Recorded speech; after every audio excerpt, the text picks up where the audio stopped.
Kenalkan Jinwoo, seorang streamer yang terobsesi pada game rusak bin sulit. 11 tahun umurnya habis demi menaklukkan menara uji, game neraka yang ditinggalkan pemain. Konon katanya, dunia game akan jadi nyata jika tamat. Kini, Jinwoo terjebak realita sebagai streamer miskin. Di usia 27, ia muak hidup melarat dengan gaji 500.000 sebulan. Tapi tiba-tiba, sebuah berita mengguncang seluruh dunia. Menara uji yang mengerikan itu muncul di tengah-tengah dunia nyata. Layar status muncul. Selesaikan lantai 1 dalam 90 hari.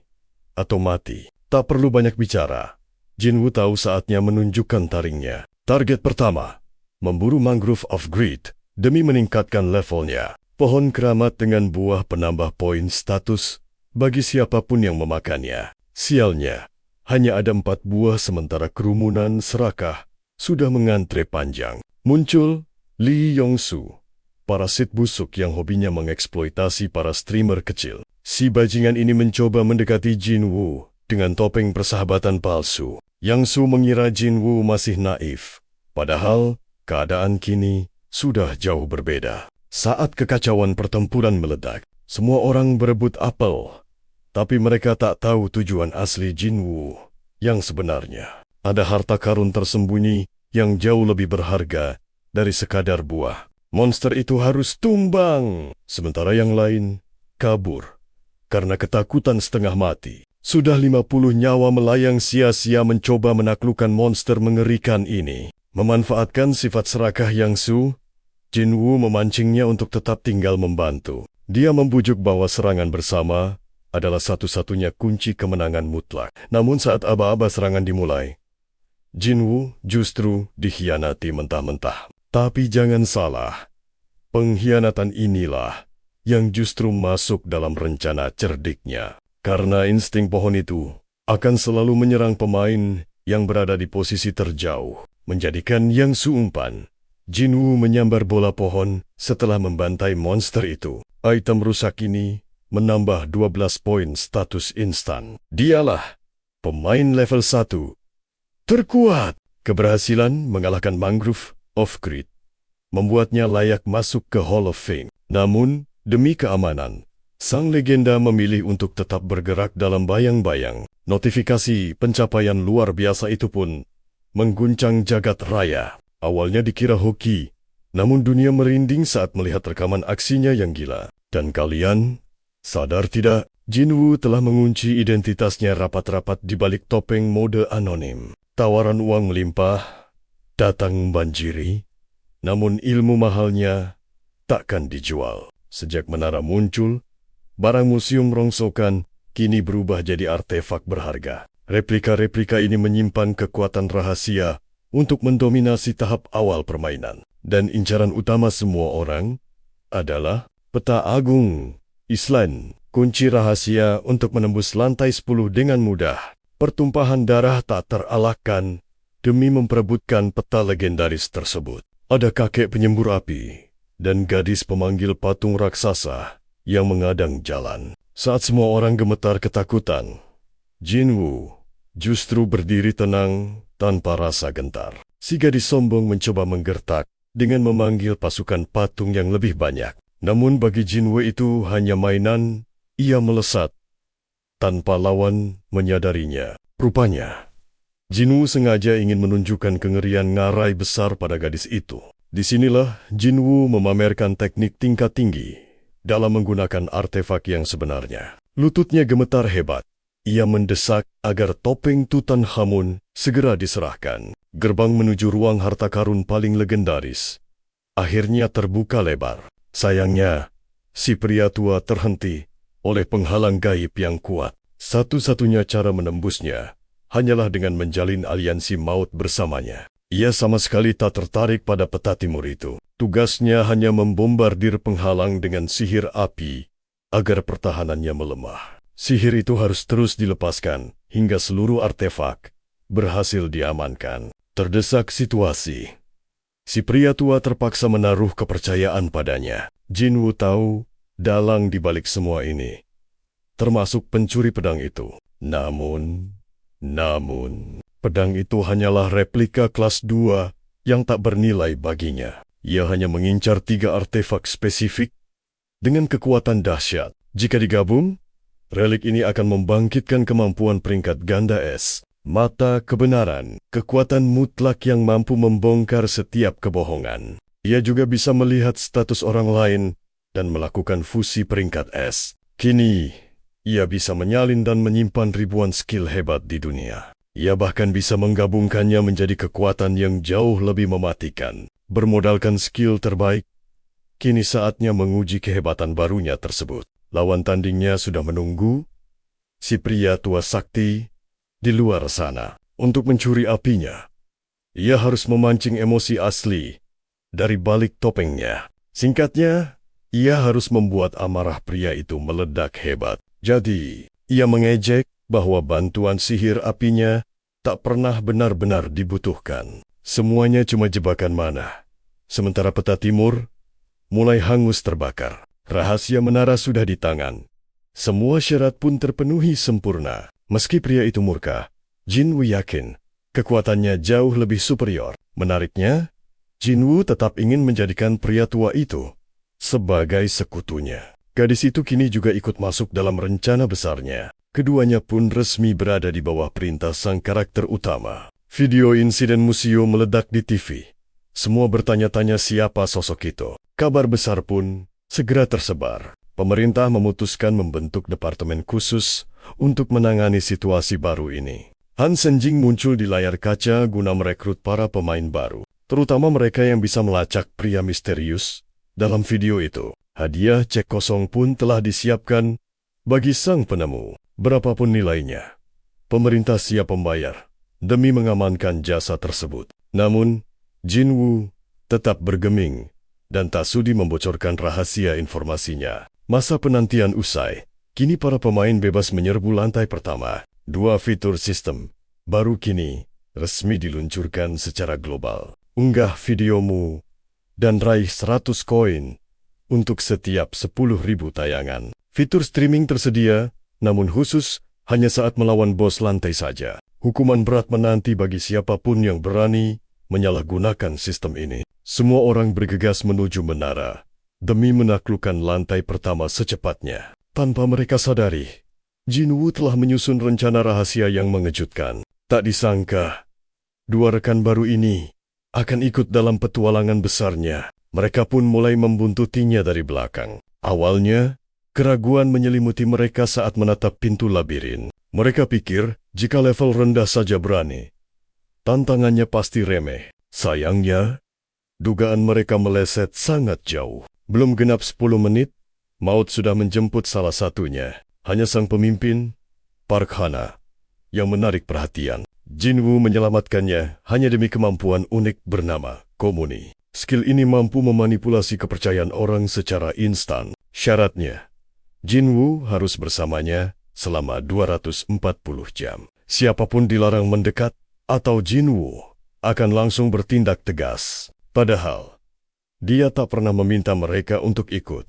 Terlebih lagi, ancaman terbesar labirin ini adalah sosok Minotaur yang mengerikan. Di saat semua gemetar, sang monster justru menjadi incaran Jinwu. Sebab, dengan menghindari serangannya secara tepat, skill tersembunyi, Rapture akan bangkit untuk memangkas perbedaan kekuatan. Setiap hindaran sukses akan terus memperkuat level kemampuan tersebut. Mereka terpaku melihat Jinwu mempermainkan monster itu layaknya boneka. Niat busuk mereka hanyalah untuk menjilat dan mengkhianatinya. Mereka berencana membunuhnya.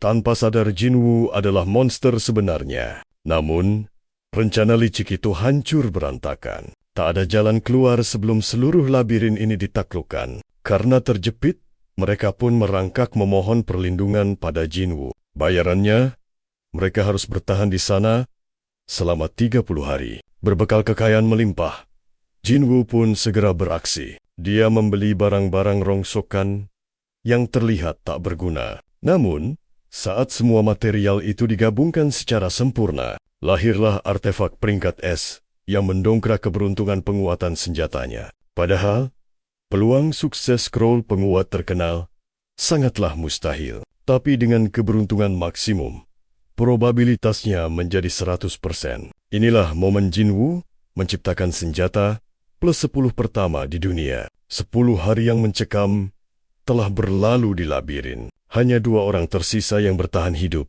dengan api unggun. Jamur dan lumut lembab menjadi satu-satunya penyambung nyawa mereka. Terlebih, dinding labirin terus bergeser, diiringi ancaman Minotaur. Jika situasi ini berlanjut, ajal pasti akan menjemput. Kebencian mereka terhadap Jinwu pun mulai mencapai puncaknya. Mereka yakin harus menghabisi Jinwu sebelum mereka dibuang. Diam-diam, Park Hena melakukan streaming ilegal untuk mencari bantuan. Dia memohon pada kakaknya agar segera datang menyelamatkan mereka. Sayangnya, bala bantuan itu butuh waktu hingga 3 minggu. Ternyata, Jinwu lah yang sengaja memancing kedatangan sang Minotaur. Dia menggunakan umpan ngengat agar sang monster terus menyerang. Jika Jinwu tewas, mereka yakin bisa bersembunyi dengan aman. Rencana pembunuhan saat dia terlelap pun mulai mereka susun. Khawatir refleks kilatnya memicu alarm,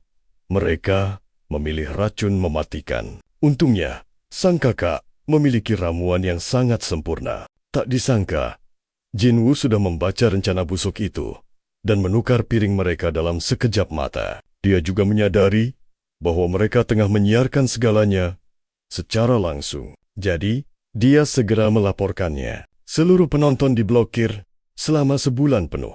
Sementara Park Hana dijatuhi hukuman takdir yang sangat mengerikan. Di titik inilah, Jinwu akhirnya berhasil memenuhi seluruh syarat tersembunyi yang diperlukan. Baginya gadis itu tak lagi berguna. Itulah alasan Jinwu membiarkannya saat sang Minotaur kembali menyerang. Merasa dicampakkan, gadis itu mulai murka dan melontarkan berbagai ancaman penuh kebencian padanya. Dia sesumbar bahwa kakaknya adalah petinggi Guild Tubuh yang tak akan pernah memberi Jinwu ampunan. Namun Jinwu menunjukkan jati diri sebenarnya, level kekuatan yang bahkan tak mampu ditandingi gabungan seluruh guild. Sang Minotaur akhirnya melepaskan mode mengamuk, melipat gandakan seluruh statistik serta tingkat kecerdasannya secara drastis. Inilah momen yang dinantikan Jinwu, sebab saat tingkat kesulitan meningkat menjadi semakin ekstrem, jumlah poin yang dia dapatkan dari setiap gerak hindarannya pun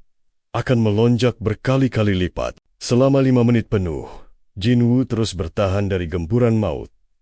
Selama efek mode tersebut aktif, hasilnya sungguh luar biasa.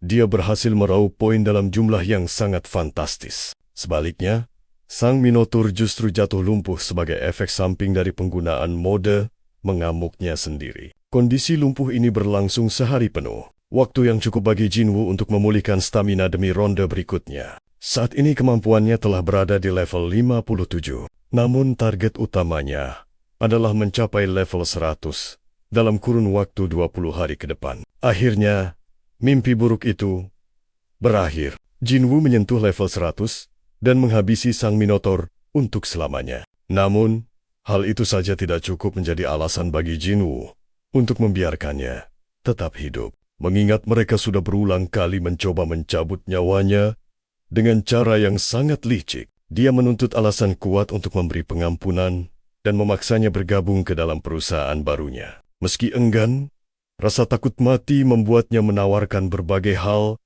yang sebenarnya sama sekali tak berguna bagi Jinwu. Satu-satunya tawaran yang menarik perhatiannya adalah cincin Braham. Alasan utama mengapa nyawanya masih diampuni. Perlu diketahui, cincin itu merupakan salah satu artefak terkuat yang bisa ditemukan di lantai pertama. Jinwu pun menanamkan segel jiwa di wajahnya demi memastikan tak akan ada lagi pengkhianatan di masa depan.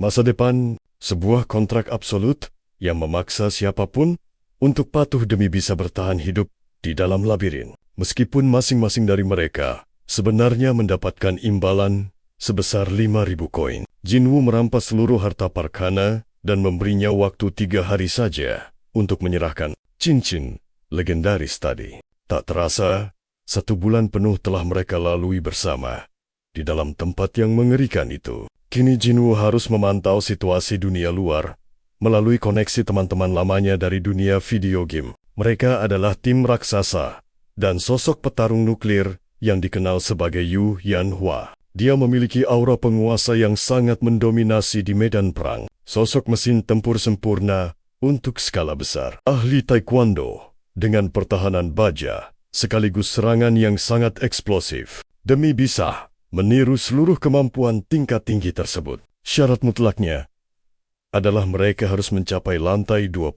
Meski kini banyak orang mulai mendekatinya demi ambisi pribadi. Kendati demikian, Jinwoo hanya merasa tenang saat sedang berada di tengah-tengah kelompok mereka. Dari sanalah dia mulai memahami seluruh kekacauan yang terjadi di dunia selama 1 bulan terakhir. Mulai dari manuver rahasia guild-guild terbesar hingga kemunculan faksi kegelapan berbahaya bernama Main. Selain itu, pemerintah mulai menerapkan uji kemampuan untuk mengukur skala kekuatan para Awaken. Secara akurat, para petarung dengan peringkat F atau di bawahnya kini dilarang keras untuk menginjakan kaki di lantai 2. Di sisi lain, mereka yang memiliki peringkat tinggi akan langsung diguyur kemewahan dan uang tunai.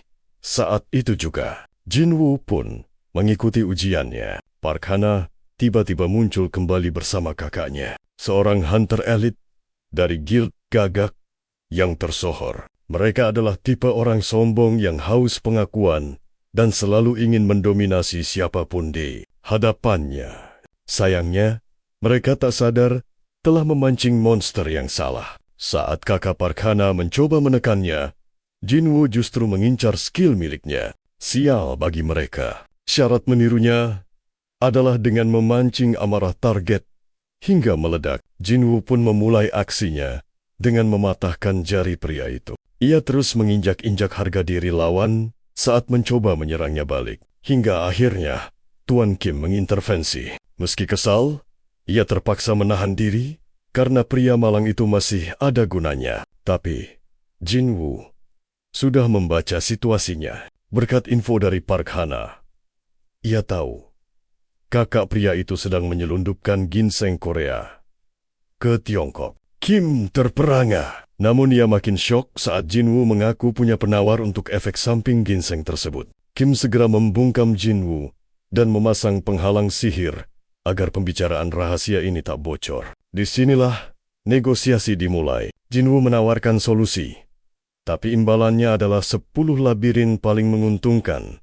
Sebagai bukti kesepakatan, ia membeberkan bahan rahasia yang persis dengan apa yang selama ini dicari oleh guild. Tim penyelidik sebenarnya sudah menemui jalan buntu. Mereka kekurangan 1 dari 3 bahan kunci yang mustahil ditemukan. Namun dengan tenang, Jinwoo mengklaim tahu lokasi pasti bahan langka tersebut. Tuan Kim akhirnya bertaruh. Meski ia mengancam akan menghabisi Jinwoo jika ini semua hanya bualan. Tapi Jinwoo justru tersenyum sinis dan mengoreksi ucapan Kim. Dialah yang memegang kendali dan memberikan kesempatan emas ini, bukan sebaliknya. Ketegangan hampir pecah menjadi tawuran. Namun, kehadiran Jinwoo seketika meredakan suasana yang panas. Tuan Kim bahkan menghajar Park Hee-jin agar berhenti bertingkah konyol dan memalukan. Saat kebencian lawan memuncak, syarat sistem terpenuhi. Jinwoo berhasil meniru skill pernapasan dangkal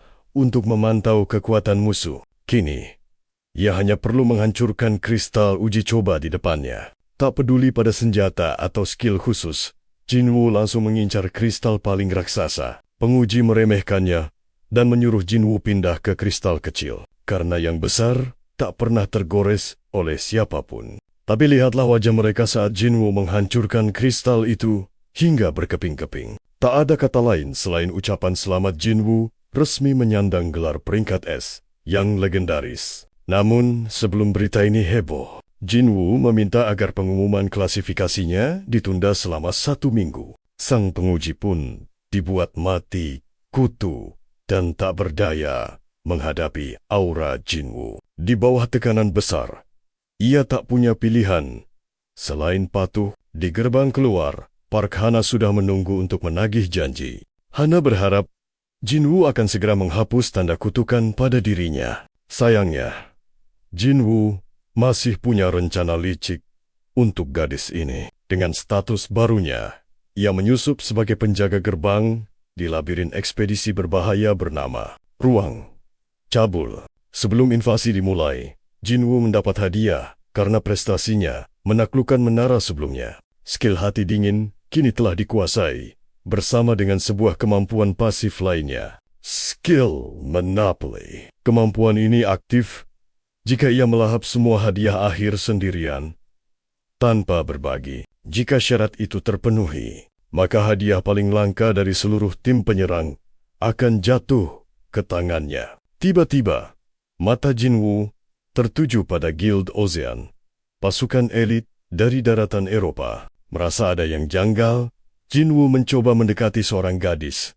dari kelompok misterius tersebut. Dia adalah putri dari keluarga bangsawan Laurentina, seorang tipe pemain universal, pengguna kekuatan suci, dengan pertahanan mutlak dan sihir penyembuhan. Tingkat tinggi. Kekuatannya benar-benar di luar nalar. Dengan bakat sehebat itu, mustahil ia hanya berada di level serendah ini. Lewat mata kebenaran, Jinwoo menyadari bahwa gadis jenius ini sedang mencari pekerjaan. Segalanya pun menjadi jelas. Ini adalah peluang emas yang tak boleh dilewatkan. Berkat bintang adalah skill legendaris paling unik di antara Satria Suci. Dan kini, ia berpeluang meraihnya. Namun, demi meraih kekuatan itu, ia harus menyelamatkannya dari ambang kematian yang sangat mencekam. Rencana mustahil karena wanita itu adalah satu dari 100 pemain terkuat di dunia saat itu. Atmosfer tim sangatlah tenang. Tahap awal labirin telah tuntas dan segalanya aman, asalkan mereka tidak mengusik para penjaga yang tertidur. Tapi, benar saja, ada seseorang yang punya ide gila untuk membangunkan monster itu dan memicu pertumpahan darah. Melawan mereka adalah bunuh diri. Namun sang kapten terlalu arogan untuk mundur begitu saja. Demi kesuksesan misi perdana, dia sangat percaya diri dengan kekuatan suci milik Santa Teresa. Ia nekat menyerang musuh hingga mengakibatkan 2 rekan timnya tewas mengenaskan. Beruntung, Santa Teresa segera turun tangan demi menyelamatkan nyawa mereka yang tersisa. Beberapa musuh berhasil menerobos barisan dan merangsek maju menuju lokasi para penjaga gerbang. Walau terluka parah, Jinwoo tiba tepat waktu bagaikan pahlawan demi menyelamatkan nyawa pria ini. Sialnya, Santa Teresa salah paham dan mengira Jinwoo berniat jahat untuk menghabisi nyawa pria tersebut. Padahal ia juga bersalah karena memancing penjaga. Dan begitulah, babak pertama ini berakhir penuh drama. Teman-teman, jika kalian ingin lanjut ke bagian 2, segera tuliskan kata level di kolom komentar.